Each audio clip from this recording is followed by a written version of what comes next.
नमस्कार, मैं मोहसिन खान, महाराजा सूरजमल महाविद्यालय अजबपुरा कठवाड़ी, लेक्चरर ऑफ हिस्ट्री।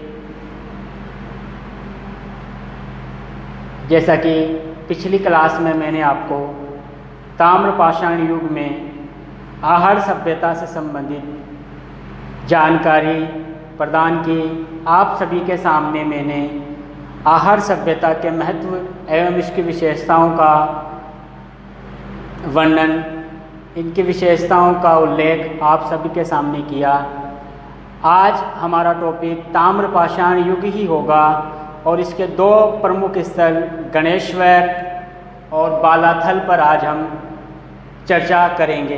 पिछली क्लास में एक छोटी सी मिस्टेक हुई जिसके बारे में मैं आपको बताना चाहूँगा कि आहार सभ्यता की जो तिथि है वो 4000 ईसा पूर्व ना होकर 4000 वर्ष पुरानी समझी जाए। यानी कि आहार जो सभ्यता थी वह राजस्थान में 4000 वर्ष पुरानी सभ्यता थी।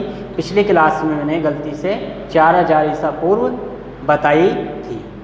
आज जो दो प्रमुख स्थल है आहार के बाद जो ताम्रयुगीन सभ्यता का राजस्थान की सभ्यता एवं संस्कृति में प्रतिनिधित्व करते हैं, उन दो के बारे में हम अध्ययन करेंगे।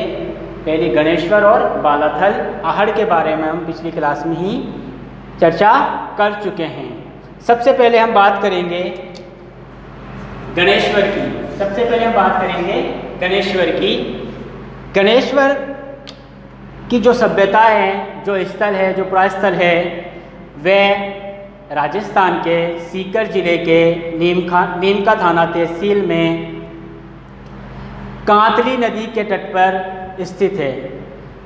गणेश्वर जो स्थल है वह कांतली नदी पर राजस्थान के नीमका थाना तहसील में स्थित है। राजस्थान के सीकर जिले के नीमका थाना, सीकर जिले के नीमका थाना तहसील में गणेश्वर स्थल स्थित है, जो कि कांतली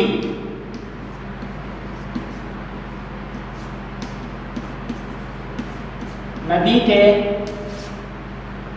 तट पर स्थित थी। गणेश्वर सभ्यता कांतली नदी के तट पर स्थित थी। गणेश्वर का उत्खनन का कार्य जब किया गया तो इससे हमें भारत में ताम्रयुगीन सभ्यता के उत्पत्ति, विकास एवं प्रसार की जानकारी के बारे में महत्वपूर्ण जानकारियाँ प्रदान होती है। यानी कि भारत में जितनी भी ताम्रयुगीन सभ्यताएं हैं उन सब में सबसे महत्वपूर्ण स्थान गणेश्वर का माना जाता है, जिससे हमें ताम्रयुगीन सभ्यता के विकास, प्रसार एवं उत्पत्ति के बारे में बहुत सी जानकारियाँ प्रदान होती है। उन जानकारियों पर हमारा प्रकाश पड़ता है।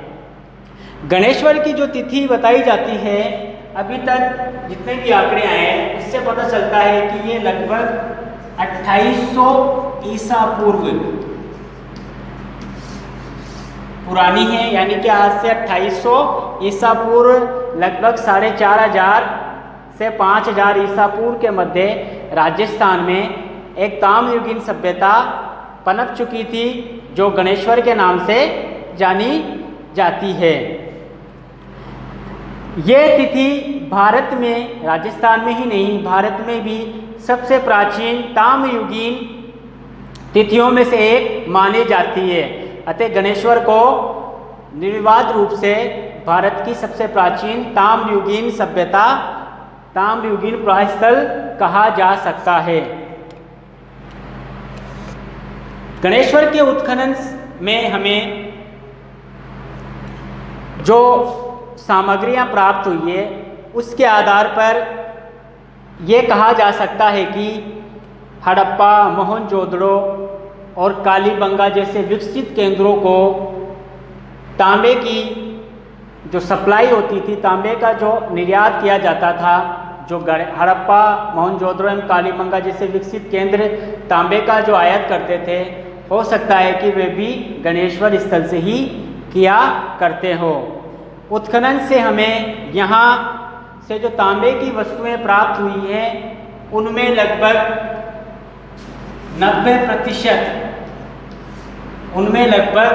90% शुद्ध तांबा प्राप्त हुआ है। कहने का मतलब ये है कि गणेश्वर से जो भी तांबे की वस्तुएं हमें प्राप्त हुई है उनमें 90% तांबा पाया गया है। इससे एक बात की जानकारी हमें और प्राप्त होती है कि अभी तक तांबे में अन्य धातुओं का मिश्रण करने का ज्ञान गणेश्वर वासियों को नहीं था। जो ज्ञान सिंधु सभ्यता के लोगों को था, जिन्होंने तांबा प्लस अन्य धातुओं को, टीन, मैग्नीज, अन्य धातुओं को मिलाकर कांसे का निर्माण किया था। परंतु गणेश्वर से हमें शुद्ध 90% तांबे की वस्तुएं प्राप्त हुई है, जिनसे जो उपकरण हमें प्राप्त हुए हैं उनमें कुल्हाड़ी, तीर, भाले, मछली पकड़ने के कांटे, तांबे की चादरें, तांबे की चद्दरें आदि हमें प्राप्त हुई हैं। इसके अतिरिक्त ये भी कह सकते हैं कि जो मछली पकड़ने के यहाँ से कांटे हमें प्राप्त हुए हैं उसके आधार पर कह सकते हैं कि उस समय जो कातली नदी, ये नदी वर्तमान में एक वर्षा जनित नदी रह गई है, उस समय हो सकता है कि यहाँ पर जल काफ़ी मात्रा में रहा हो और यहीं से गणेश्वर वासी मछलियाँ आदि पकड़ के अपने उदर पूर्ति किया करते हों। उस समय इस नदी में काफ़ी जल का भराव रहता था। गणेश्वर के उत्खनन से हमें मिट्टी के बर्तन भी काफ़ी मात्रा में प्राप्त हुए हैं, जिनमें प्यालियाँ, तस्तरियाँ, कुंडियाँ हमें खास तौर पर प्राप्त हुई हैं। यानी कि उस समय भी मिट्टी के अच्छे अच्छे बर्तन बनाए जाते थे जो मनुष्य की ज़रूरतों को पूरा, गणेश्वर के वासियों की ज़रूरत को पूरा करते थे। मिट्टी के जो बर्तन मिले हैं उन पर अलंकृत भी किया जाता था, उनको अलंकृत भी किया जाता था और अलंकृत करने के लिए काले व नीले रंग का उपयोग ज़्यादा किया जाता था। यहाँ से जो आवास के साक्ष्य में प्राप्त हुए हैं, गणेश्वर से जो आवास के साक्ष्य में प्राप्त हुए हैं वह कच्ची ईंटों की सहायता से मकान बनाए जाते थे। उनमें जो पत्थर के मकान बनाए जाते थे, इनमें ईंटों का प्रयोग नहीं होता था। यानी कि गणेश्वर जो पुरास्थल हमें प्राप्त हुआ है वहाँ से पत्थर के बने हुए आवास हमें प्राप्त हुए हैं, जिनमें ईंटों का प्रयोग नहीं किया जाता था। गणेश्वर से जो एक प्रमुख विशेषता हमें प्राप्त होती है वो ये है कि यहाँ पर एक इस बस्ती को बाढ़ से बचाने के लिए वृत्ताकार पत्थरों का बांध तैयार किया जाता था, जो कई बार तैयार किया जाता था ताकि गणेश्वर स्थल को बाढ़ से बचाया जा सके। अभी तक गणेश्वर के आसपास के जो भी टीले हमें प्राप्त हुए हैं उनमें लगभग 300 केंद्रों में इसका उत्खनन कार्य किया है, जहाँ से हमें बहुत सारी जानकारियाँ प्राप्त होती है। पुनश्च हम कह सकते हैं कि गणेश्वर राजस्थान में नहीं, भारत में भी ताम्रयुगीन सभ्यता का एक महत्वपूर्ण स्थल है। यहीं से हमें सर्वप्रथम जो तांबे के जो तिथि है ताम्रयुग की वो 2800 ईसा पूर्व तक जाती है, 2800 ईसा पूर्व तक जाती है, जो कि भारत में सर्वाधिक प्राचीन तिथि मानी जाती है। इसके अतिरिक्त यहाँ से जो ताम्र वस्तुएं हमें प्राप्त हुई हैं उनमें 90% तांबे की मात्रा पाई गई है, जो और स्थानों पर नहीं पाई जाती है। इससे एक बात का पता ये भी चलता है कि अभी तक मनुष्य ने मिश्रित धातुओं का, गणेश्वर वासियों ने मिश्रित धातुओं का प्रयोग करना नहीं जाना था। तो आपके सामने मैंने ये गणेश्वर के बारे में थोड़ी सी सामान्य जानकारी प्रदान की है। अब अगला जो हमारा बिंदु है वो बालाथल, ये भी एक ताम्रयुगीन सभ्यता है।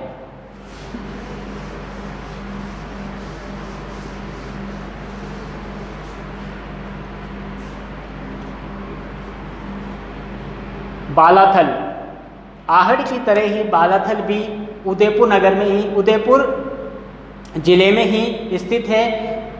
ये स्थल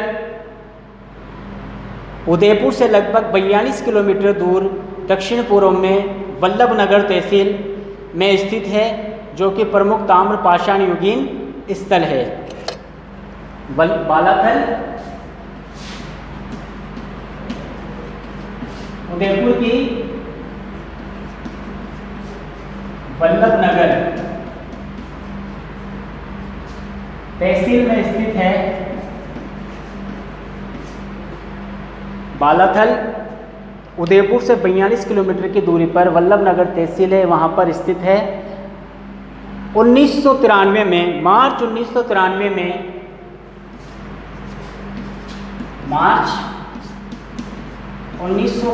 में प्रोफेसर वी.एन. मिश्रा मार्च 1993 में प्रोफेसर वी.एन. मिश्रा के नेतृत्व में doctor V S. Shinde professor V N. Mishra के नेतृत्व में doctor V S. Shinde, R K. Mohanty एवं ललित पांडे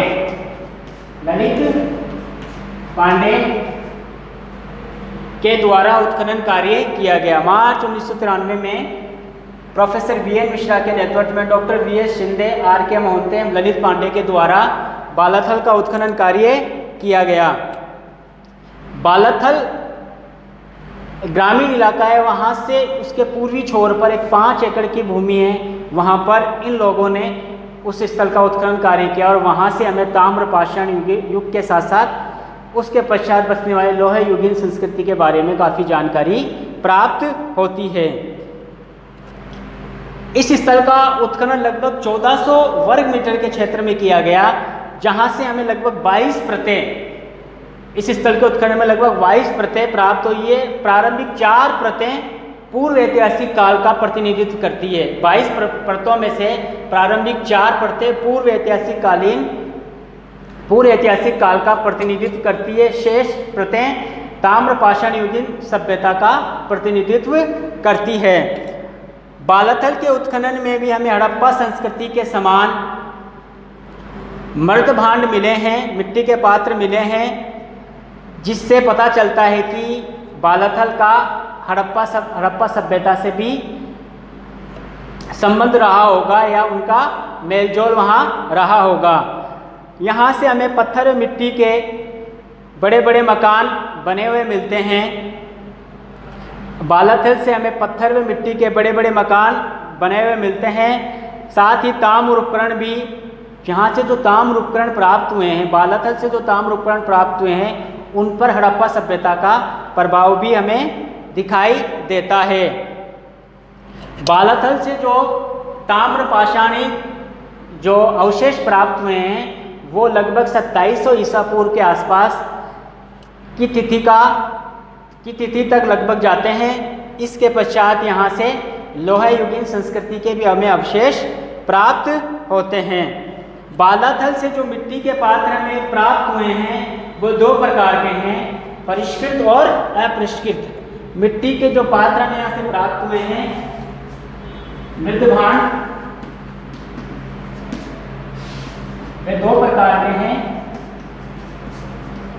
परिष्कृत और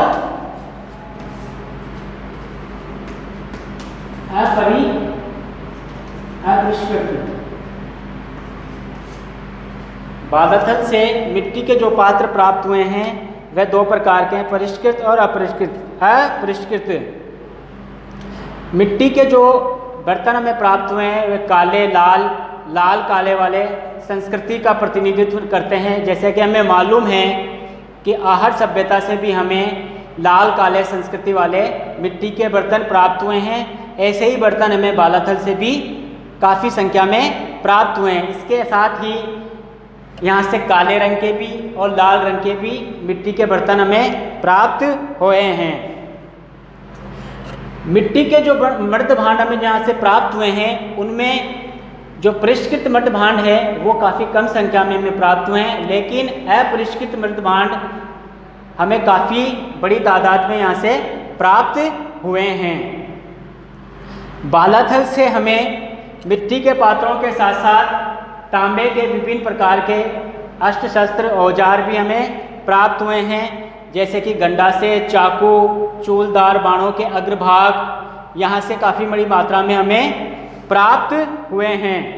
बालाथल से हमें तांबे के अस्त्र शस्त्र जैसे कि गंडा से, चूलदार बाणों के अग्रभाग, चाकू भी मुख्य रूप से हमें प्राप्त हुए हैं। बालाथल से हमें एक विशेष प्रकार की मिट्टी की बनी सांड की आकृति की मूर्ति भी प्राप्त हुई है। मिट्टी की बनी सांड की आकृति की मूर्ति भी प्राप्त हुई है। तो इससे पता चलता है कि हो सकता है कि इस मूर्ति का कोई विशेष उपयोग उनके जीवन में रहा होगा, जैसे कि पूजा आदि के लिए इस सांड की मूर्ति का वे उपयोग करते हों। पुरातत्ववेताओं का मानना है कि ये सभ्यता, बालाथल सभ्यता 1800 ईसा पूर्व के आसपास अपनी विकसित अवस्था में 1800 ईसा पूर्व के आसपास अपनी विकसित अवस्था में बसना शुरू हुई और लगभग 1200 वर्ष के अंतराल के बाद, लगभग 1200 वर्षों के अंतराल के बाद यहाँ से हमें लोहे युगीन संस्कृति के बहुत सारे वस्तुएं, सामग्रियाँ प्राप्त हुई है। यानी कि आज से 1800 ईसा पूर्व के लगभग बालाथल में ताम्रपाषाण युगीन सभ्यता का अच्छा खासा वर्चस्व था। धीरे धीरे इसी स्थल पर, इसी टीलों के आसपास, बालाथल के टीलों के आसपास ही दूसरी लोहे युगीन संस्कृतियों का बसावट भी शुरू हो चुकी थी। हालांकि ये कहना कठिन है कि ये लोग ताम्रपाषाण युगीन ही लोग थे या नई दूसरी जगह से आकर यहाँ बसे हुए थे। पुनश्च कह सकते हैं कि जो लोहे युगीन संस्कृति के भी हमें यहाँ से बहुत सारे अवशेष प्राप्त हुए हैं, जैसे कि कुछ, जब बालाथल की लोहे युगीन संस्कृति की बात करते हैं तो यहाँ से पत्थर के बहुत सारे ढांचे प्राप्त हुए हैं। 2 पाइप के टुकड़े भी हमें यहाँ से प्राप्त हुए हैं जो अलग अलग स्तरों से प्राप्त हुए हैं। बालाथल से 2 पाइप के टुकड़े भी प्राप्त हुए हैं जो अलग अलग स्थलों से प्राप्त हुए हैं। नलकूप, यहाँ से नलकूप की व्यवस्था भी पता चलती है जो पूर्व ऐतिहासिक काल की बालाथल की एक महत्वपूर्ण विशेषता रही होगी। यानी कि इस काल में भी बालाथल में जल निकासी पर खासा अच्छा ध्यान दिया जाता रहा होगा। यानी कि बालाथल से नलकूप एवं 2 पाइप के टुकड़े मिलने के आधार पर हम कह सकते हैं कि जल निकासी की यहाँ पर अच्छी खासी व्यवस्था रही होगी। यहाँ से लोहे युगीन स्तर से हमें तांबे के कुछ सिक्के भी प्राप्त हुए हैं। बालाथल का जो लोहे युगीन स्तर है वहाँ से हमें तांबे के कुछ सिक्के भी प्राप्त हुए हैं। इन सिक्कों पर चंद्रमा और हाथी के चिन्ह भी अंकित दिखाई देते हैं, जिनका समय पुरातत्ववेताओं के अनुसार लगभग प्रथम सदी ईसा पूर्व के आसपास रहा होगा। यानी कि ऐतिहासिक युग की भी सामग्रियाँ यहाँ से हमें प्राप्त होती है।